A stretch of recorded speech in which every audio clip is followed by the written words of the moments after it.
They're delicious on our cheeseburgers, but in our ecosystems, hogs are not the topping that we want. Today's Quick Facts episode is all about the wild hogs, and not the kind with Tim Allen and John Travolta.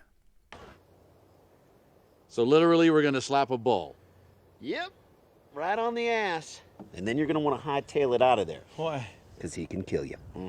Perfect. But those of the more feral kind. And today, while we talk about the feral hogs, I'm going to be enjoying a Black Squirrel Porter from Harmony Brewing Company in Grand Rapids, Michigan. So, I'm a porter guy. This is a smoky peated porter. So, I'm interested in trying it out. That is a good color for a porter. See if it's as good as the one I make. Pretty close. Good job, Harmony. All right, with that, let's get into it. Feral hogs are probably one of the, if not the, first invasive species here in North America. In fact, it was reported that Christopher Columbus himself bought 8 to 10 hogs on La Gomera, which is the second largest of the Canary Islands, and then brought those hogs over to the mainland and released them. After which, the Spanish brought more and more hogs from the islands to the mainlands. They released these hogs as seed stock, and in 1506, they started hunting them. Domestic hogs were also raised at this time for food and other products, and fencing technology has improved since then, so it was inevitable that a lot of them escaped at that time, adding to the gene pool. 1820s and 30s, wealthier newcomers to the New World introduced the European wild boar, which were a prized game species. These boars started to interbreed with the already established feral hogs and escaped domestic hogs, which again added to the gene pool. Then in the 1970s and 80s, enthusiasts started to transport hogs from the southern states like Texas, Louisiana, where the populations were abundant, into their own states to establish populations for the sporting opportunities, which still happens today. So it's pretty easy to see that this species had ample opportunities in order to establish an invasion population.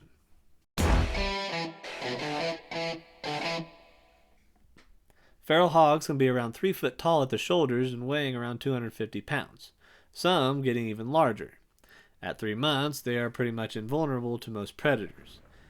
And it's at this age that they become sexually mature and are able to reproduce. Each female is capable of producing 4 to 6 piglets 2 to even 3 times a year. This is a very high reproductive rate, especially seeing that they have very few predators. As juveniles, coyotes and bobcats will prey upon them, and as adults, only mountain lions and us humans will target them. In the southern states, yes, there is the American alligator that will target the juveniles and the adults as well, but you can see that the natural predators are very lacking here in North America, whereas where they're from, they had, the Siberian tigers. The effects of wild hogs seem to be endless, so let's kind of break it down into 3 categories. First, let's talk about how they affect our local ecosystems and our native wildlife. These mammals not only compete with several of our native species, such as deer and turkey, for food sources, they can also spread diseases to our native species as well. Diseases such as Salmonella, Cryptosporidium, Toxoplasma, Brucellosis, swine influenza, just to name a few. In fact, it's shown that they can carry up to around 30 bacterial infections, 40 parasites, and several viruses that can be spread to our local wildlife, our livestock, and even us. Hogs are omnivorous, meaning that they eat most plant and animal matter. Some plant matter includes acorns, roots, seeds, fruits, young shoots, and seedlings. Even the roots of some milkweed species are eaten by feral hogs, which puts them in direct competition with our monarch butterfly. Animal matter that's consumed includes insects, earthworms, rodents, shrews, turtles, amphibians, birds, and they consume the eggs of several important game species like quail and turkey, which theirs aren't the only nests that they raid for the eggs. They've been documented on alligator nests, turtle nests, even endangered sea turtle nests on the beach. In the presence of feral hogs, the abundance of native oak and hickory trees have been shown to decrease. These keystone trees not only stabilize soil, they sequester carbon and provide food for countless species. They produce their seeds, which are a food source for countless species, birds, mammals, some reptiles, but they also are host plants to over 400 species of caterpillars and moths, which are a very important food source for all our native birds. Now let's talk about how they affect their environment. As they are rooting for food, they increase erosion and destabilize riparian areas and in riverbanks, as well as rip out older vegetation. In these disturbed areas where the older vegetation is taken out, this allows invasive species to kind of move in and take over that new area. So now we have an area of a lot of invasive plants as well as an invasive hog. They have even been proven to affect water quality. They increase E. coli and other bacteria in these waterways. They increase the turbidity and pH levels. And when they relieve themselves in the water, they increase the nutrients in these waterways, which leads to algal blooms and eutrophication. They've even been shown to lower the abundance of native mussel species, which is the most imperiled group of aquatic invertebrates in North America. Now, we've talked about how they affect our ecosystems and our wildlife, how they affect their environment, but what does that mean for you? How do they affect us as humans? Well, they cause about $1.5 billion in damages each year. Damages to our agricultural fields, crops, yards, cemeteries, golf courses. They damage our vehicles, and they put our lives in danger when they collide with our cars on the highway. They scatter our garbage, and they can even be aggressive towards us.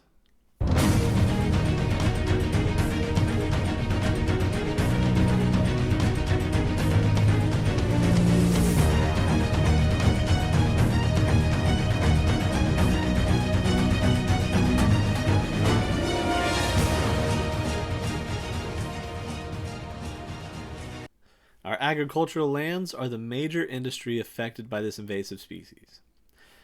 Name a crop, a fruit, anything that you absolutely love. I guarantee you, in one way or another, it's affected by these wild hogs, either directly by the consumption or they are rooting it somewhere.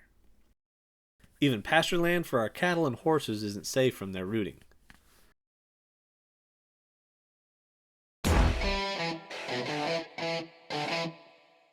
Now, there are tons of videos out there about hunting wild hogs.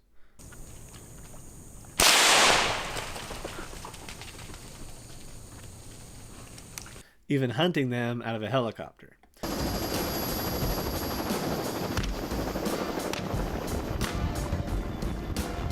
But to be effective, hunting would have to take out about 70% of the population of wild hogs, but it's estimated that hunting alone only takes out around 20%, leaving the rest to be able to reproduce. But it's the popularity of the sports hunting of this species that has aided its spread. People see how much landowners down in Texas are making for charging out-of-staters to hunt hogs, so they transport trailerfuls to other states. Albeit this is illegal, but it happens all the time. Just pay attention to the news.